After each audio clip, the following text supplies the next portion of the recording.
Chers amis, téléspectateurs, auditeurs, internautes, nous sommes dans la joie, une fois de plus, de venir vous partager la pensée de Dieu dans le cadre de l'émission Apprends-nous à prier. C'est une émission dans laquelle le Seigneur nous apprend à prier, parce que nous avons besoin de savoir comment prier pour obtenir de meilleurs exaucements. Je rappelle que c'est une émission qui est faite dans le cadre de l'école de prière, une émission produite et animée par votre serviteur, le pasteur bienvenu Guiambi. Prions. Nous voulons, Père de grâce, te dire merci pour cette occasion que tu nous donnes pour que nous puissions partager ta parole, partager ta pensée. Et nous voulons, Père de grâce, te demander de nous instruire selon ta parole, de nous conduire, de nous parler. Parce qu'il est dit que quand le Saint-Esprit viendra, il nous conduira dans toute la vérité. Conduis-nous dans ta pensée, conduis-nous dans tes vérités profondes, au nom puissant de Jésus. Amen. Alors, voilà, cela fait, c'est la troisième fois que nous revenons sur notre thème préféré, c'est « Garde ton cœur plus que toute autre chose ». Notre texte de base se trouve dans Proverbes chapitre 4 verset 23 où la Bible dit « Garde ton cœur plus que toute autre chose, car de lui viennent les sources de la vie ». Dans nos précédentes émissions, nous avons dit que le cœur occupe un dispositif fondamental dans le cadre de notre vie de prière. Et nous disions que ce cœur était vraiment comme une assiette dans laquelle Dieu mange. Voyez? Et nous disions que de la même manière qu'en tant qu'être humain, nous n'acceptons pas à manger dans une assiette qui est sale, Dieu non plus n'accepte pas de manger nos prières, si je peux le dire ainsi, manger nos adorations, manger nos offrandes, manger tout ce qui vient de notre vie, si cela lui est présenté dans une assiette qui n'est pas bonne. Et voilà pourquoi Dieu insiste pour nous dire que nous devons vraiment prendre soin de notre cœur, parce que tout ce qui est en vie, tout ce dont nous avons besoin, toutes les réponses à nos questions, toutes les solutions nous viennent du cœur, parce que c'est dans ce dispositif-là que Dieu va se glorifier pour se manifester puissamment dans notre vie. Voilà pourquoi il nous interpelle sur l'importance de garder notre cœur pur. Nous avons déjà souligné que quand Dieu se choisissait un roi, il est arrivé dans la famille de David, il avait plusieurs personnes qui ont été écartées justement parce que il n'avait pas vraiment un cœur qu'il fallait. Et quand Dieu est tombé sur David, la Bible dit que Dieu a été fasciné, il a dit à son serviteur Samuel, j'ai trouvé l'homme selon mon cœur. J'ai trouvé l'homme que je cherche.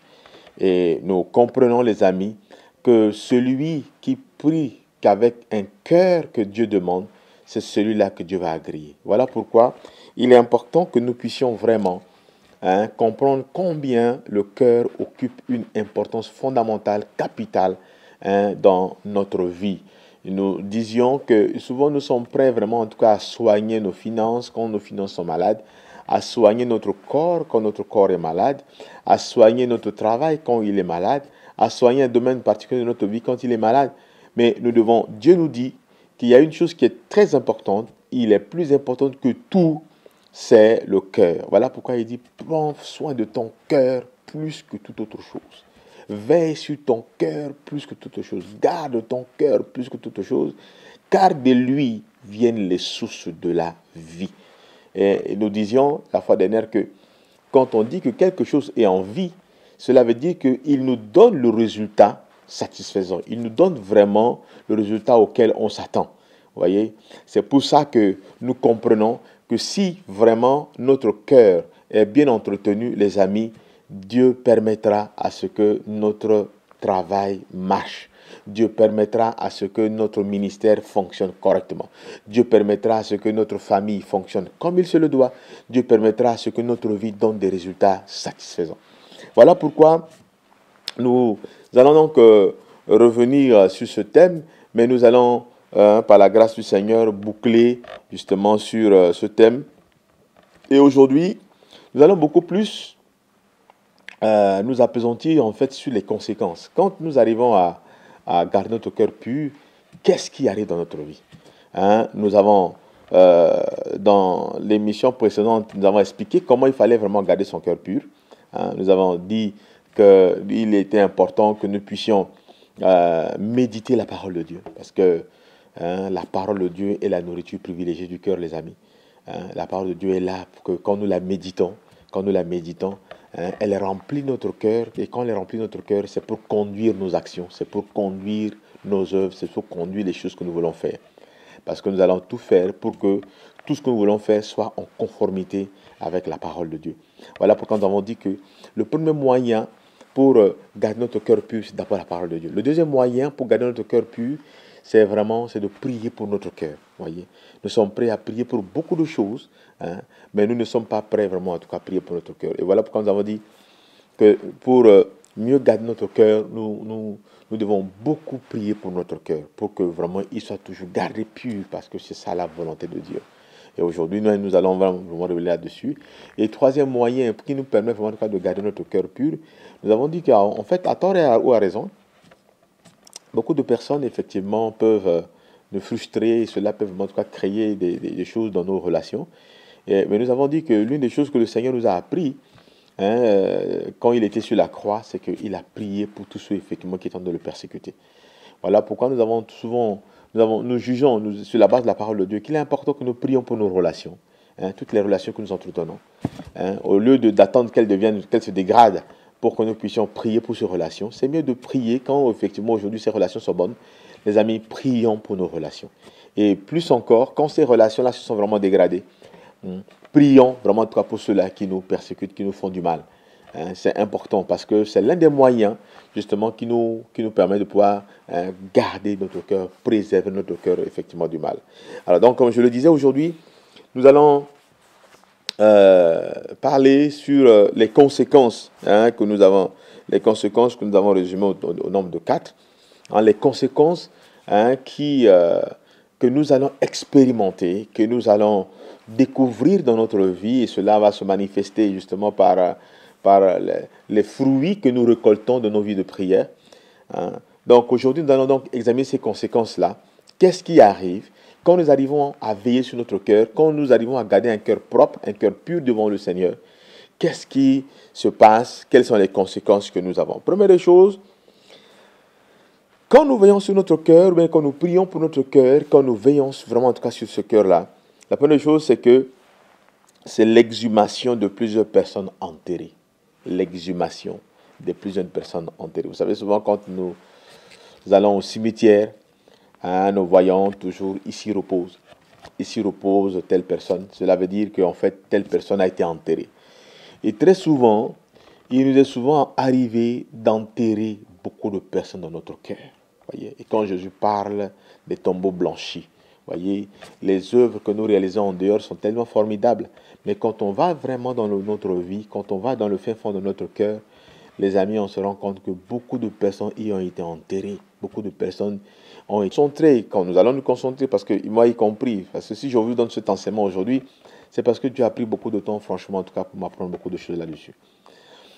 Et vous allez voir que quand nous allons nous concentrer à vraiment traiter ce cœur-là, à veiller sur ce cœur-là, à commencer à prier pour ce cœur-là, vous allez voir, les amis, que finalement, Dieu va commencer à exhumer, à faire sortir des personnes qui ont été enterrées.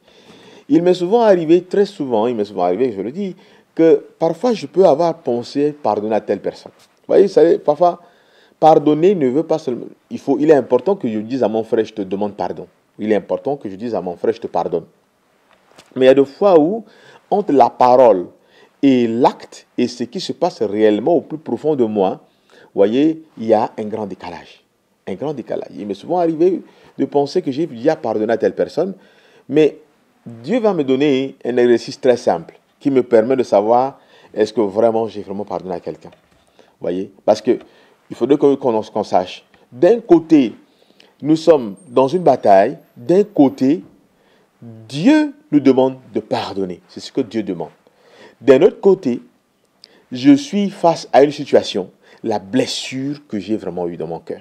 Et ça fait que souvent, je suis vraiment au milieu. Et parfois, juste pour faire plaisir à Dieu, je dis, bon, ok, je vais demander pardon à cette personne-là. Ou bien je vais vraiment en tout cas lui pardonner. Mais parfois, en le faisant, je me rends compte qu'en fait, ça n'a été en tout cas que de la, comment je peux dire, ça n'a été que du cinéma. Vous voyez, ça n'a été du cinéma. Entre ce qui s'est fait physiquement et ce qui s'est vraiment réellement dans mon cœur, il y a un grand décalage, il y a un grand écart.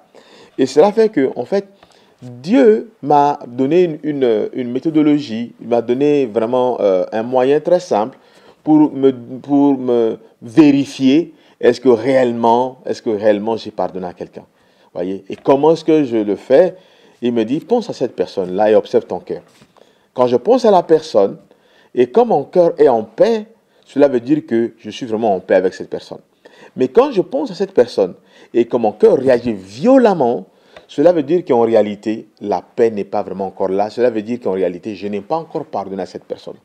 Or, je comprends que la volonté de Dieu est que je pardonne. La volonté de Dieu est que cette personne-là, que je sois en paix avec cette personne. Mais entre la volonté de Dieu et les réalités que je vis, il y a vraiment un grand écart. Et alors, qu'est-ce que je fais?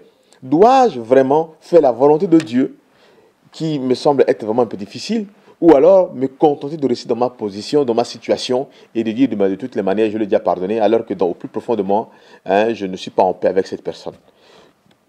Et donc, quand je découvre, voyez, quand je prie pour cette personne, voyez, il suffit seulement que je fasse un inventaire, que je vois effectivement toutes les personnes qui m'ont blessé, toutes les personnes que je n'ai pas, avec qui j'ai eu des frustrations. Quand je fais mon inventaire et je me rends compte que quand j'en passe à la personne et que cette personne-là, je sens que mon cœur réagit, cela veut dire que je suis pas en paix avec cette personne. La volonté de Dieu est que je sois en paix avec cette personne. Les amis, au lieu vraiment en tout cas parfois d'aller voir la personne, de lui parler, je commence à prier pour mon cœur. Et quand je commence à prier pour mon cœur, je prie, et c'est Dieu qui prend l'initiative parce que Dieu voit que je veux faire sa volonté. Voyez, Dieu voit que je veux vraiment garder mon cœur pur. Dieu voit que je suis en train de me battre pour que mon cœur soit vraiment propre. Et c'est pour ça que je suis en train vraiment de le supplier. Je suis en train vraiment de lui dire vraiment de m'aider. Je suis en train de lui dire, Seigneur, vraiment, j'ai besoin que tu exauces mes prières. Mais comment est-ce que je pourrais le faire quand mon cœur, effectivement, n'est pas propre vis-à-vis de cette personne? Voyez, je prie et Dieu vient à mon secours. Et comment il le fait? Voyez, quand je suis incapable de pardonner, quand je suis incapable vraiment en tout cas de pouvoir libérer cette personne de mon cœur, Dieu va créer une circonstance, il va créer des occasions, voyez, pour m'aider justement à avoir la paix avec cette personne. Il y a des fois où parfois, je sens dans mon cœur que non, je suis courageux et je peux vraiment en tout cas aller voir cette personne, je vais aller l'affronter. Je vais aller affronter sa colère, je vais aller affronter vraiment en tout cas sa frustration. Je le fais et quand je le fais, tout de suite, mon cœur retrouve la paix. Mais dans certains cas, parfois, il m'est vraiment difficile d'arriver à le faire. Et qu'est-ce que je fais? Je n'ai pas du tout envie d'aller vraiment jouer au cinéma vis-à-vis de cette personne. Et qu'est-ce que je fais? Je me mets vraiment à prier pour mon cœur jusqu'à ce que Dieu me crée la circonstance. Et parfois, pendant que je viens de prier pour mon cœur, les amis, Dieu me donne la paix. Et quand Dieu me donne la paix, ça veut dire que lui-même, il va créer les conditions nécessaires pour que je sois en paix avec cette personne. Voilà pourquoi, les amis, je dis que le premier résultat que nous avons, quand nous commençons à traiter notre cœur, quand nous commençons à veiller sur notre cœur, quand nous commençons à prier pour notre cœur, la première chose que Dieu va faire, je ne dis pas si c'est la première ou la dernière, mais dans le cadre de ce que je suis en train de faire, je dis, l'une des choses que Dieu va faire, c'est que Dieu va exhumer toutes sortes de personnes qui sont là dans mon cœur, qui sont enterrées. Voyez, des personnes que j'ai eu à enterrer pour une raison ou une autre.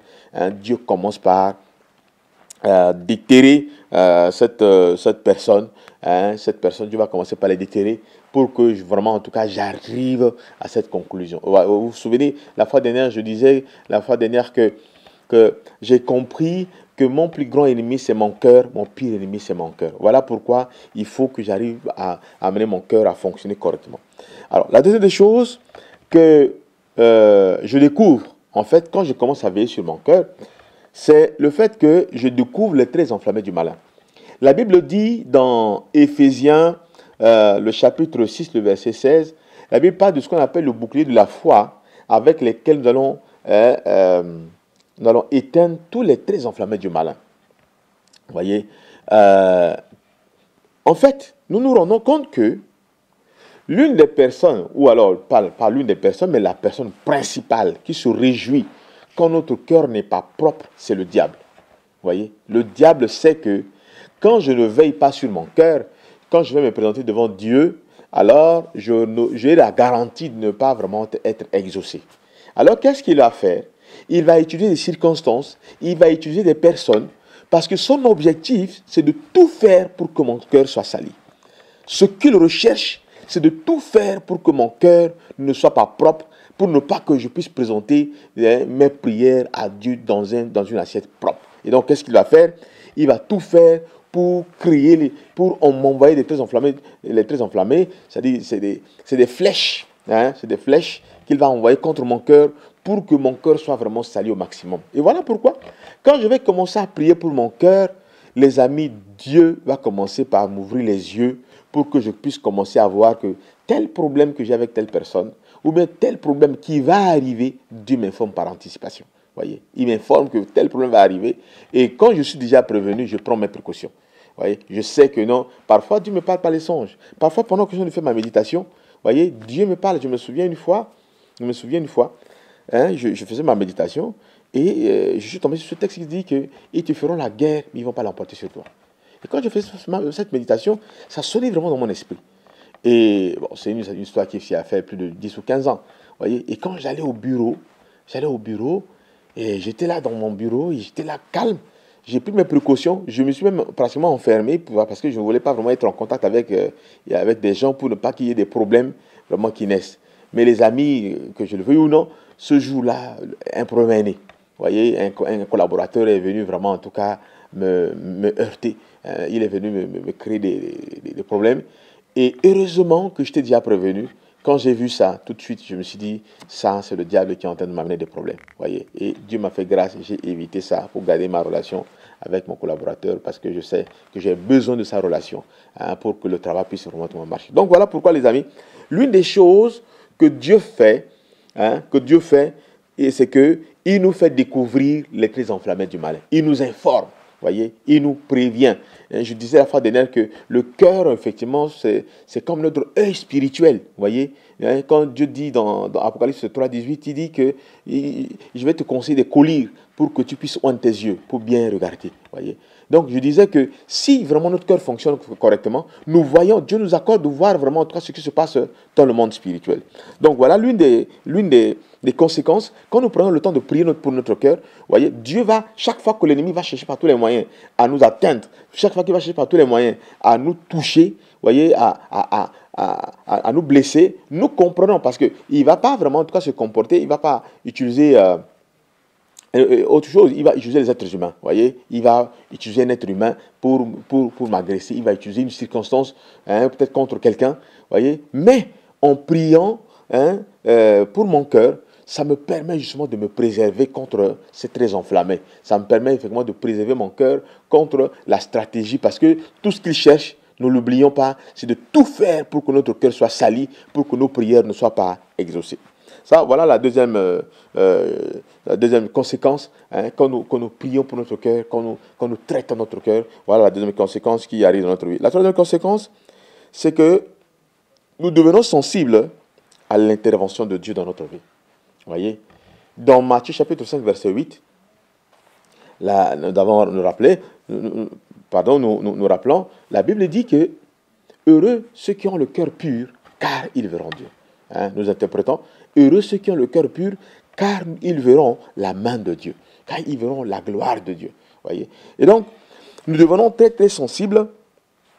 Nous arrivons à détecter facilement les pensées, les paroles, les circonstances sous leur véritable angle.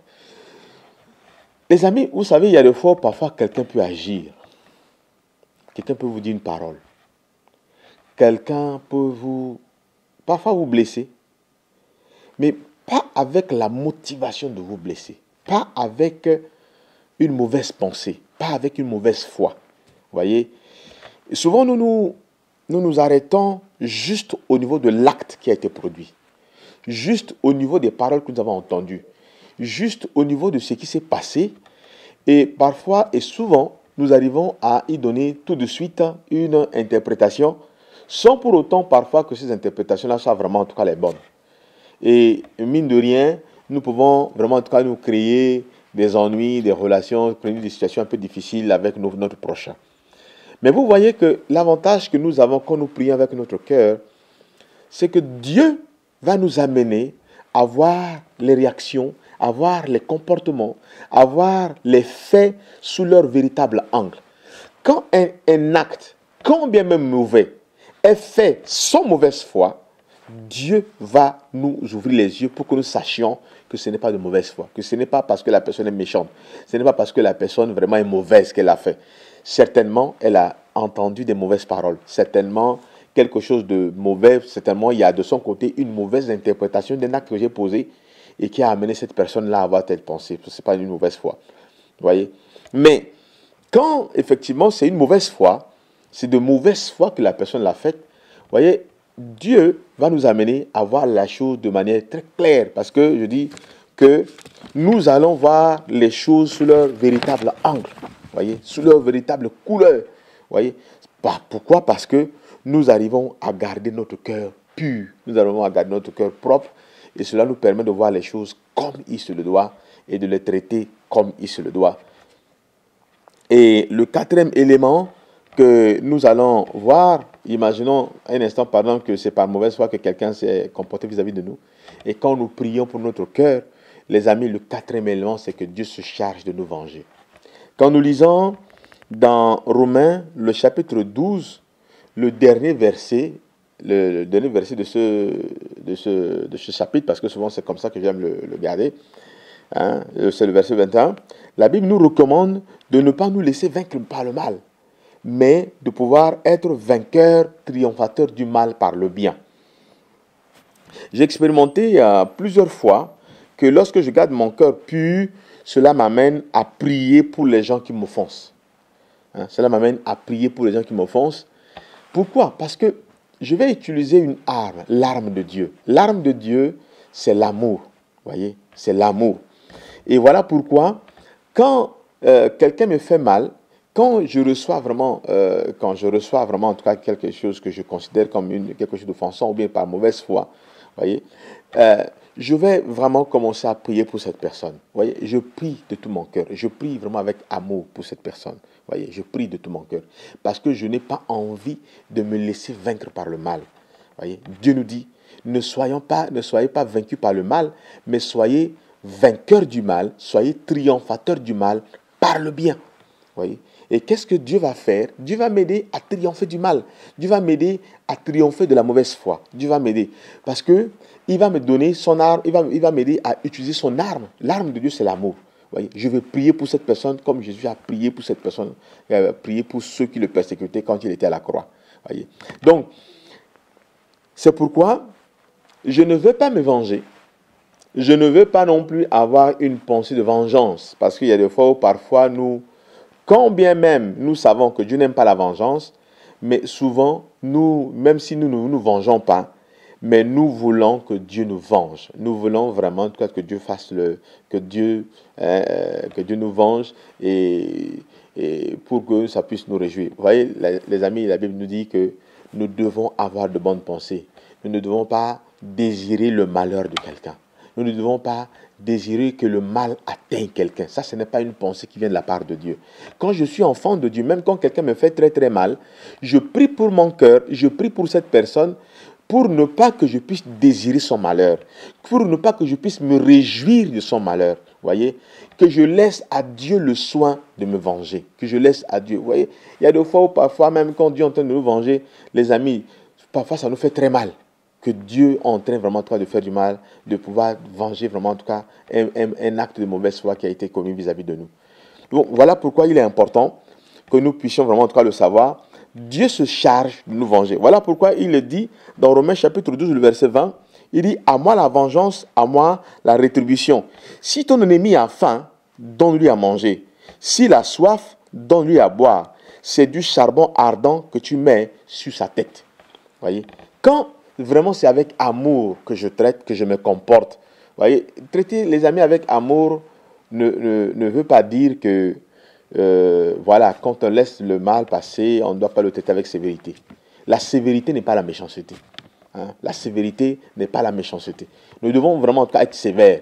Quand quelque chose ne va pas, nous devons vraiment le dire la vérité. Nous devons vraiment en tout cas le traiter de manière très sévère, mais sans méchanceté, sans mauvaise foi. Voyez? Mais parce que il y a des fois, parfois, on peut se retrouver, quitter le domaine de la sévérité, nous retrouver facilement sur le terrain de la méchanceté. Voyez? Et quand je me retrouve sur le terrain de la méchanceté, je commence à agir par mauvaise foi. Et ce n'est pas normal.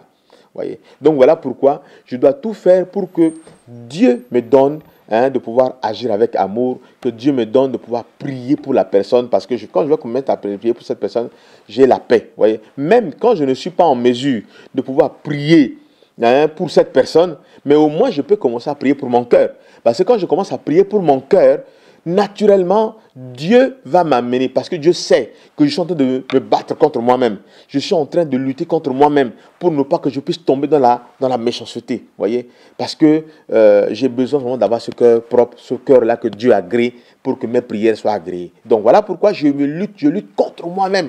Je lutte contre ma colère. Je prie pour mon cœur, pour que mon cœur vraiment en tout cas reçoive la paix. Hein, et quand la paix est là, dans mon cœur vis-à-vis d'une personne qui m'a persécuté, qui agit vis-à-vis de moi par mauvaise foi, quand la paix de Dieu est là, les amis, je vais prier pour cette personne de tout mon cœur. Et quand je prie pour cette personne, je prie avec amour. Parce que l'arme de Dieu, c'est l'amour. L'arme du diable, c'est la méchanceté.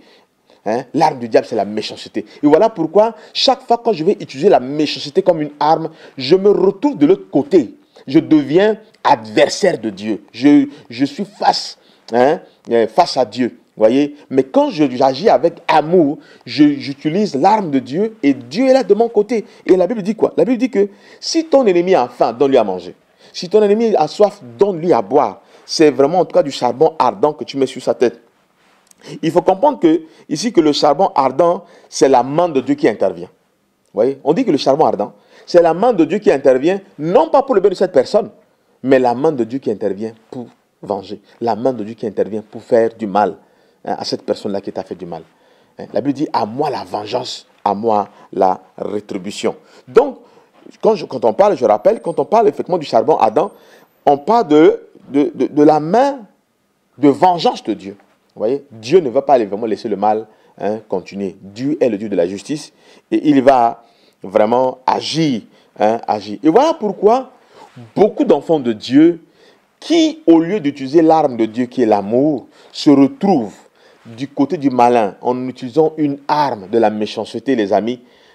Ils se retrouvent face à la vengeance de Dieu, ils se retrouvent face à la colère de Dieu, ils se retrouvent face à la main de Dieu qui vient comme un charbon ardent, qui vient comme, voilà, c'est ça, un charbon ardent que Dieu amène sur leur tête. Voilà pourquoi nous, en tant qu'enfants de Dieu, si nous avons vraiment reçu Jésus dans notre vie comme Seigneur et Sauveur, les amis, comportons-nous comme Jésus. Nous ne sommes pas saints, certes, mais nous sommes sanctifiés par le sang de Jésus et Dieu va nous donner notre cœur. Voilà pourquoi l'objectif de cet enseignement est que nous puissions vraiment chercher à faire la volonté de Dieu qui veut que nous puissions garder notre cœur plus que toute autre chose. Parce que ce cœur-là, les amis, ce cœur-là est une assiette dans laquelle Dieu mange et nous avons besoin d'augmenter le niveau de notre exaucement. Donc voilà un peu ce que le Seigneur a jugé de nous partager pendant ces 3 séances d'émission, où Dieu a insisté vraiment sur le fait que nous devons garder notre cœur. Pourquoi? Parce que la source de nos vies, la source de nos solutions se trouve en nous. Voilà pourquoi il insiste là-dessus. J'espère vraiment que cet enseignement vous a vraiment aidé et que cela va vous aider à augmenter le niveau de vos exaucements. Nous allons prier. Seigneur, nous voulons te dire merci. Parce que si tu nous dis quelque chose, si tu nous parles, c'est parce que tu nous aimes. Et tu tiens à ce que nous puissions veiller sur notre cœur. Aide mon frère, aide ma soeur qui suit cette émission à veiller sur son cœur, à veiller vraiment sur l'état de son esprit pour ne pas que son cœur devienne vraiment en tout cas sale et être un blocage à sa vie de prière. Je te dis merci pour cette parole qui va vraiment nous aider tous afin que nous puissions voir le niveau de nos exaucements élevé. Au nom de Jésus. Amen. Que le Seigneur vous bénisse et qu'il vous accorde toujours des exaucements à un niveau élevé. Amen.